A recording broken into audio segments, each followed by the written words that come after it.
তো দেখো আমি কিন্তু ভাজাটা শুরু করে দিয়েছি, পেঁয়াজ ভাজাটা হয়ে গেছে। এবার হচ্ছে আমি আজকে হচ্ছে পেস্ট দিয়ে রান্নাটা করবো, আর পেস্ট দিয়ে কিন্তু ভালোই হয়। তো আদা রসুন পেস্ট দেবো। পেস্ট কোথায়? আচ্ছা, এবার হচ্ছে আমি চিকেনটাকে ধুয়ে রেখেছিল মা, সেটা আমি দিয়ে দেবো। দিয়ে আজকে একটু চিকেনটাকে ভাজবো, বেশি করে একটু পেঁয়াজটাকে ভেজে তারপরে আমি মশলাটা দেবো, দিয়ে কষবো। তাহলে কিন্তু বেশ মানে টেস্ট হয় শুনছিলাম। আমি কোনোদিন এরকমভাবে করি না, তো আজকে ভাবলাম যে করেই দেখি।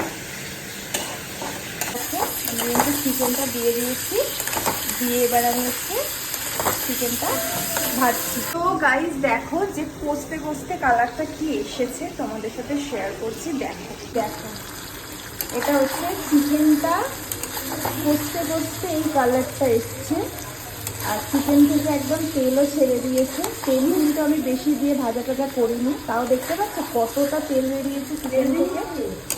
এত সুন্দর কালারটা এসেছে, একদম পুরো পিকনিকের মতনই এসেছে। তো দেখো, আশা করি তোমরা দেখতে পাচ্ছ চিকেনের কালারটা। আর এই যে আমার হাতে ছিটকে আসলো, এটা হচ্ছে আসবেই, কারণ রান্না করতে করতে আমার একটু হলেও এগুলো হয়। আর চিকেনের কালারটা দেখে বুঝতে পারছো যে চিকেনেরটা কিরকম হয়েছে।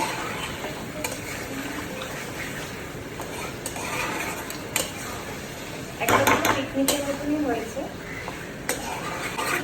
তো চলো তাহলে রান্নাটা কমপ্লিট করে, তারপর তোমাদেরকে দেখাবো যে ফুল ফিনিশিংটা কিরকম হয়েছে। তাই